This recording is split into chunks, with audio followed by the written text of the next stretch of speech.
Shalom saudaraku, dalam nama Tuhan Yesus Kristus, bertemu lagi dengan saya Pendeta Novel Saragi.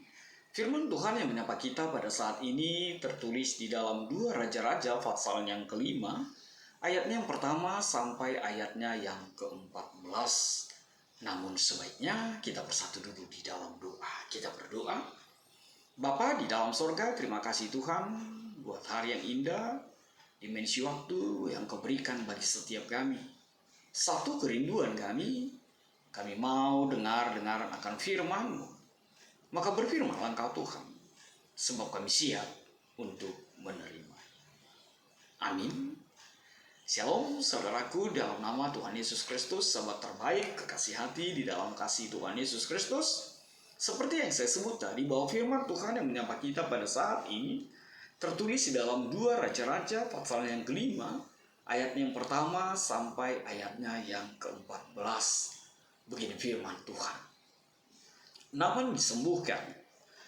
Naaman, panglima Raja Aram, adalah seorang terpandang di hadapan tuannya dan sangat disayangi. Sebab oleh dia Tuhan telah memberikan kemenangan kepada orang Aram. Tetapi orang itu, seorang pahlawan tentara, sakit kusta. Orang Aram pernah keluar bergerombolan dan membawa tertawan seorang anak perempuan dari negeri Israel. Ia menjadi pelayan pada istri Naaman. Berkatalah gadis itu kepada nyonyanya, "Sekiranya tuanku menghadap nabi yang di Samaria itu, maka tentulah nabi itu akan menyembuhkan dia dari penyakitnya." Lalu pergilah Naaman memberitahukan kepada tuannya, katanya, Beginilah dikatakan oleh gadis yang dari negeri Israel itu. Maka jawab Raja Aram, "Baik, pergilah, dan aku akan mengirim surat kepada Raja Israel." Lalu pergilah Naaman dan membawa sebagai persembahan 10 talenta perak dan 6.000 shikal emas dan 10 potong pakaian. Ia menyampaikan surat itu kepada Raja Israel yang berbunyi, "Sesampainya surat ini kepadamu, maklumlah kiranya bahwa aku menyuruh kepadamu Naaman pegawaiku, supaya engkau menyembuhkan dia dari penyakit kustanya." Segera sesudah Raja Israel membaca surat itu, dikoyakkannya lah pakaiannya serta berkata, "Allahkah aku ini yang dapat mematikan dan menghidupkan, sehingga orang ini mengirim pesan kepadaku supaya kusembuhkan seorang dari penyakit kustanya? Tetapi sesungguhnya perhatikanlah dan lihatlah, ia mencari gara-gara terhadap aku."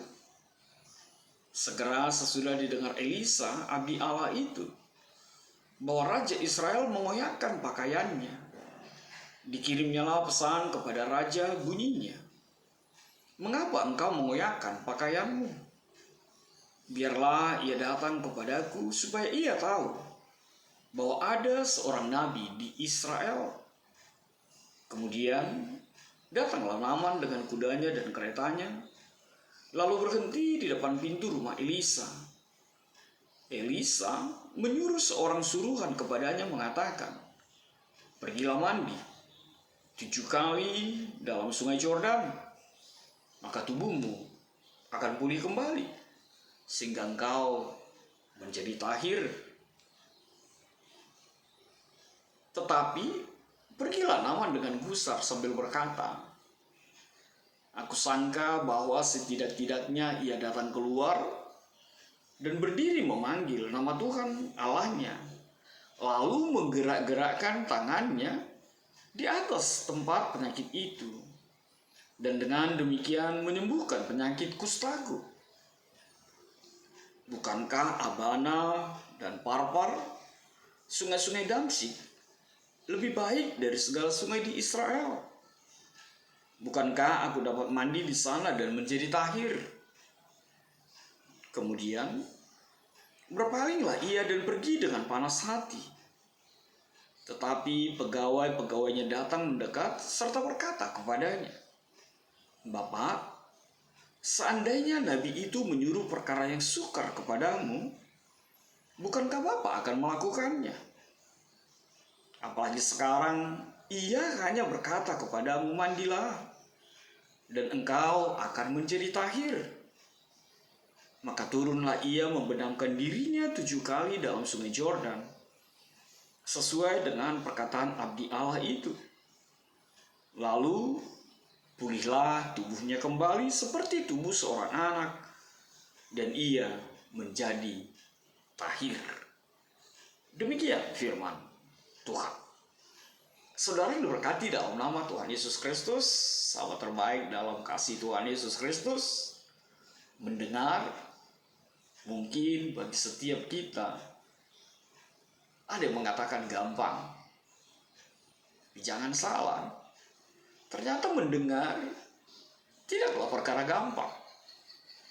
Mungkin kalau mendengar sesuatu yang menurut kita sesuatu yang baik atau berpengaruh dalam kehidupan kita, mungkin cepat sekali kita mendengarkannya.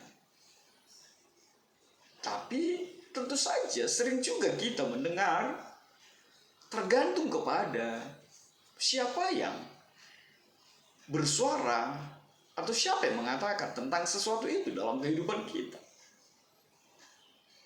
Saudaraku, dalam nama Tuhan Yesus Kristus, hari ini firman Tuhan bagi saya sangat-sangat mengajarkan kita untuk dengar-dengaran, untuk mau mendengar tentang segala sesuatu yang ingin disampaikan, tentang segala sesuatu yang sebaiknya dan seharusnya kita dengar di dalam perjalanan kehidupan kita, tanpa memandang, tanpa melihat siapakah sumber, siapakah yang mengatakan tentang kebaikan itu di dalam kehidupan kita. Kenapa saya memulainya dengan hal itu?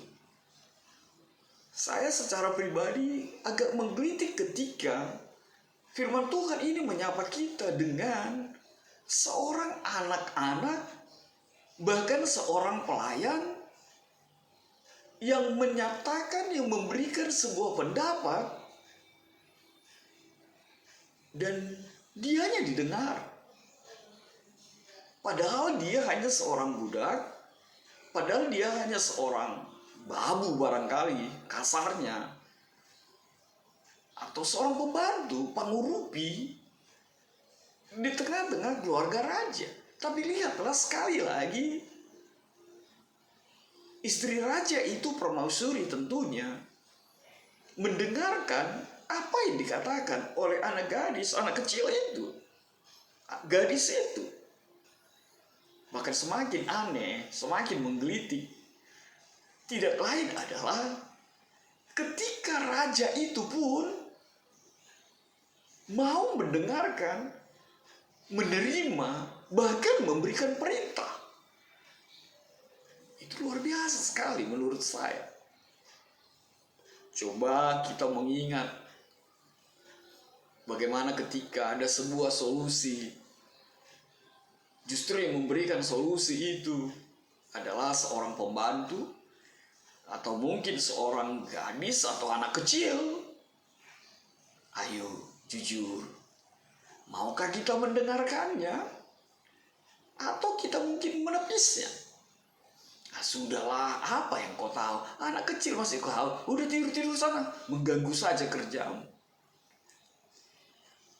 Dan hal itu semakin jelas lagi ketika firman Tuhan ini mengatakan, bahkan lebih lagi, Naaman seorang panglima, seorang pahlawan,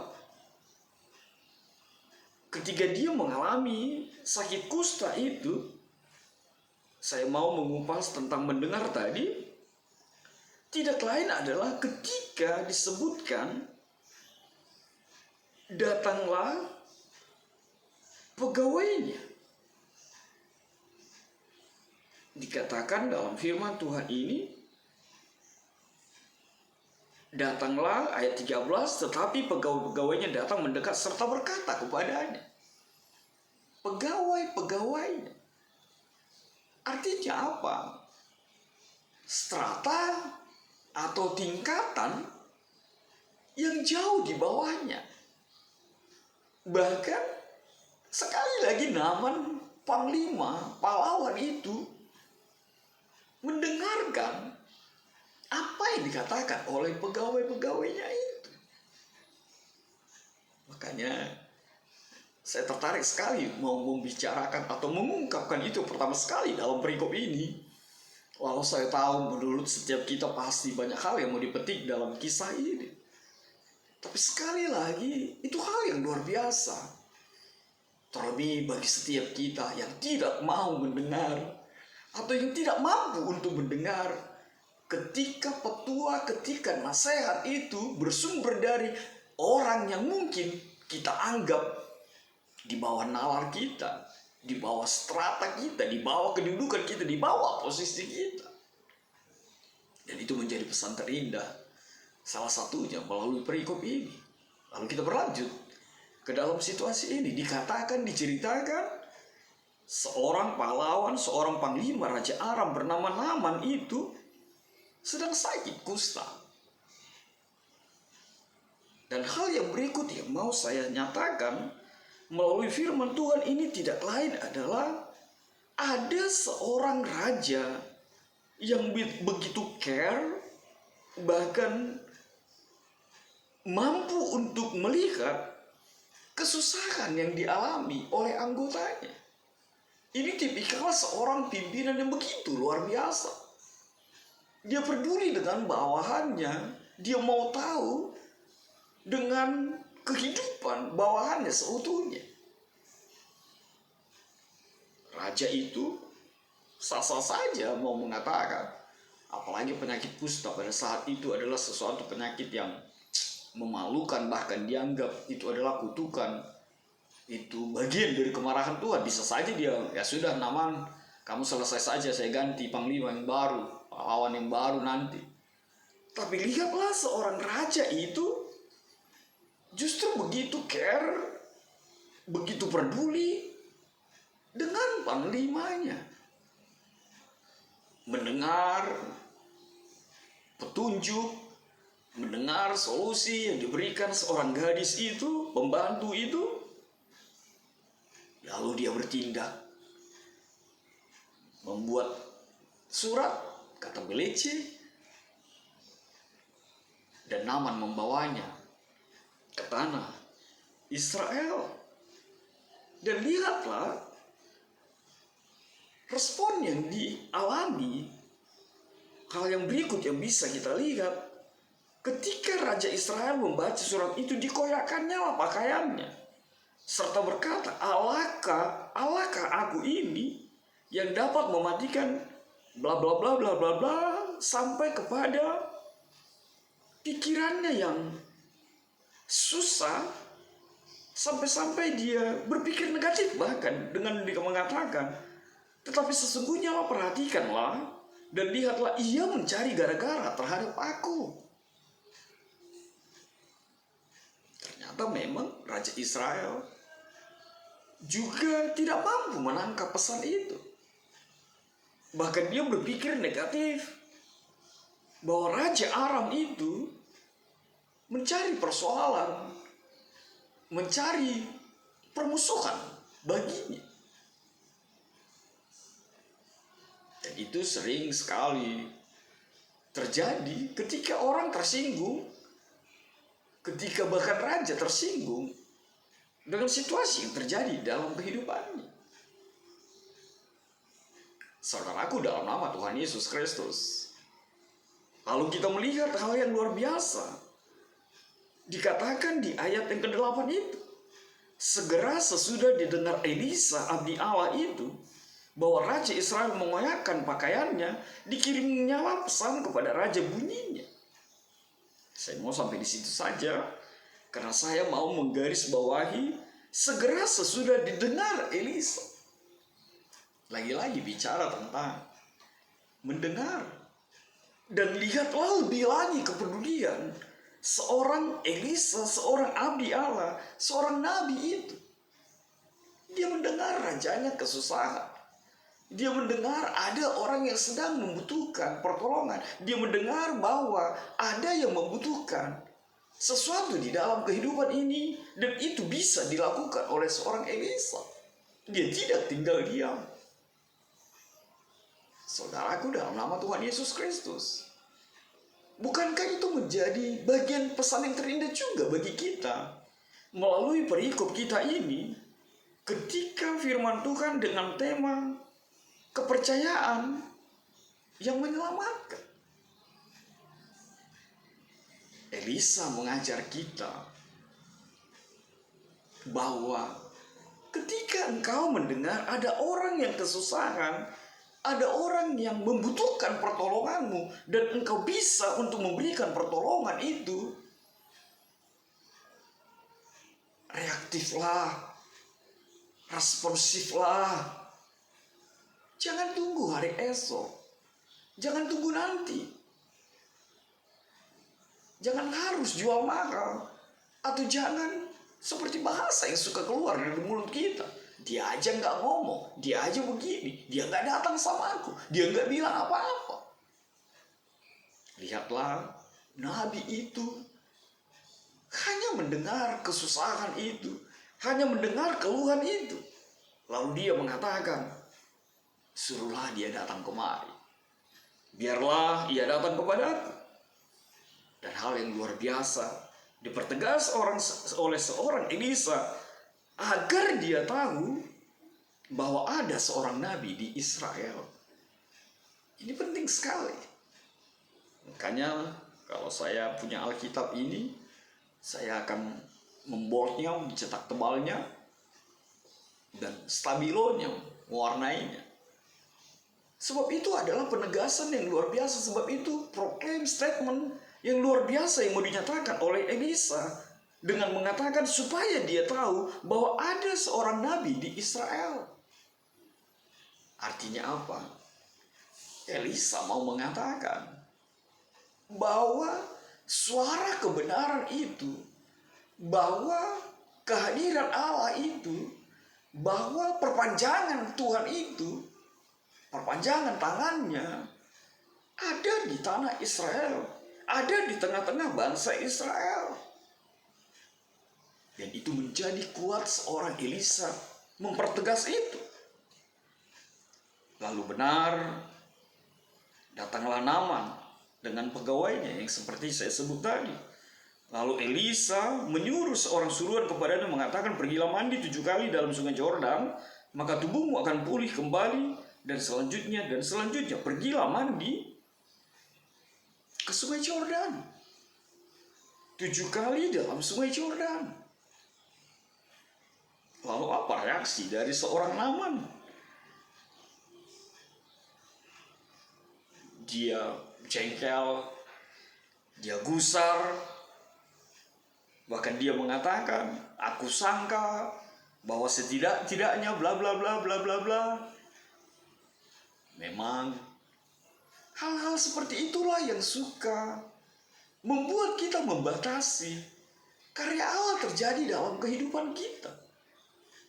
Bahwa kita sering sekali lebih mengutamakan logika kita atau mindset sudut pandang kita untuk menilai sesuatu agar segala sesuatu itu selalu menurut pikiran kita, selalu menurut maunya kita.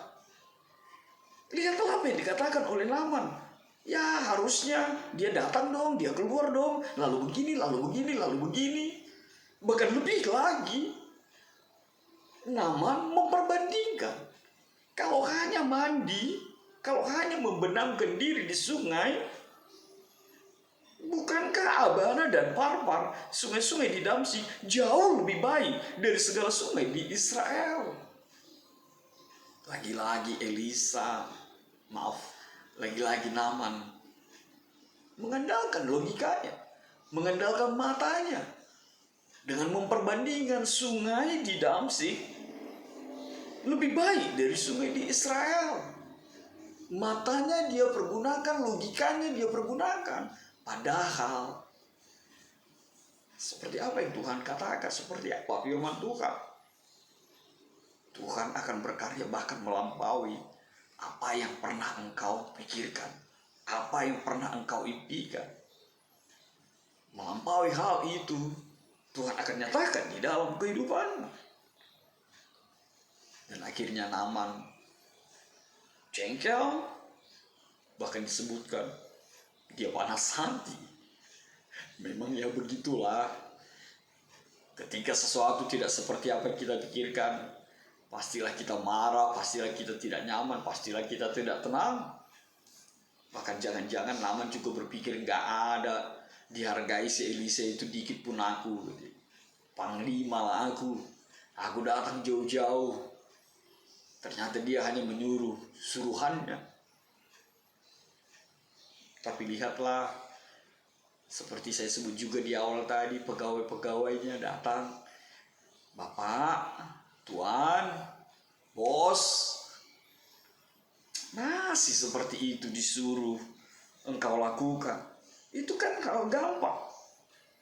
Sedangkan kalau disuruh melakukan perkara yang sukar, perkara yang berat, bukankah Bapak akan melakukannya? Apalagi ini hanya membenamkan diri mandi di sungai Jordan itu. Tapi ya begitulah, ketika keangkuhan, ketika logika kita lebih menguasai, bahkan hal gampang akan terasa sulit sekali. Bahkan hal sederhana menjadi begitu luar biasa beratnya dalam kehidupan kita. Makanya sering jangan melakukan sebuah tindakan dengan marahmu, dengan emosi. Tenangkanlah dirimu. Matikanlah egomu. Jangan dikuasai oleh marahmu, jangan dikuasai oleh panasnya hatimu. Kepala bisa panas, tapi hati harus dingin, begitu ya. Dan akhirnya Naaman tersadar. Lalu turunlah dia membenamkan dirinya 7 kali dalam sungai Jordan, sesuai dengan perkataan Nabi Allah itu. Lalu pulihlah tubuhnya kembali seperti tubuh seorang anak, dan ia menjadi tahir. Saudaraku, di dalam nama Tuhan Yesus Kristus, akhirnya terjadilah seperti apa yang dikatakan oleh Elisa itu. Lalu apa yang bisa kita petik dalam refleksi kita pada saat ini melalui firman Tuhan ini? Yang pertama, Naaman adalah gambaran kita secara umum yang suka dan sering mengandalkan logika dan selalu berpikir maunya bukan mau Tuhan.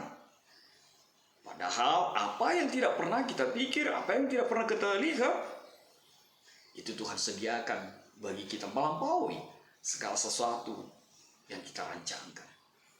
Yang kedua, kesembuhan itu datang dari Tuhan. Dan Tuhan selalu punya cara. Anak kecil yang tidak dianggap, itu pun bisa Tuhan pakai mendatangkan kebaikan bagi kita, mendatangkan kesembuhan bagi kita. Lalu yang ketiga, saudaraku, jangan pernah memandang sebelah mata orang yang dianggap kecil. Anak-anak atau apapun itu, pegawaimu, pembantumu, asisten rumah tanggamu, atau siapapun itu. Sebab Tuhan bisa saja memakai mereka, memberi solusi di tengah-tengah kehidupan, bahkan di tengah-tengah keluarga. Yang keempat, ini hal yang luar biasa dan sangat menarik buat saya pribadi. Benarlah apa yang dikatakan itu, perbuatan baik memang tidak membutuhkan nama. Anak gadis itu, pembantu itu, pengurupi itu, babysitter itu, tidak disebutkan namanya, hanya disebutkan seorang gadis. Begitulah saudaraku yang diberkati dalam nama Tuhan Yesus Kristus. Berbuat baiklah, pedulilah, tanpa orang lain harus mengetahui namamu, marga apa, di mana rumahmu, tempat tinggalmu, dan apa pekerjaanmu. Perbuatan baik tidak membutuhkan nama. Yang berikut, setiap kita dipakai Tuhan untuk menjadi saluran berkat-Nya. Apapun latar belakang dan posisi kehidupan kita. Jangan sampai profesi kita menjadi penghalang untuk melayani Tuhan dalam kehidupan kita. Yang terakhir, jadilah pribadi yang mau setia akan apa yang Tuhan katakan. Kemauan untuk melakukan itu sangat dibutuhkan. Kemauan untuk melakukan, lihatlah Naaman mau melakukannya, lihatlah Raja Aram itu mau melakukannya, kesetiaan untuk melakukan. Dan jadilah pribadi seperti itu. Maka benarlah seru firman Tuhan, imanmu menyelamatkanmu. Amin. Kita bersatu dalam doa.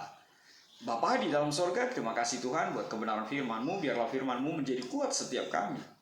Bahwa imanlah yang memberikan keselamatan dalam hidup kami. Dalam kasih-Mu Tuhan Yesus, enyahkanlah virus-virus ini. Amin.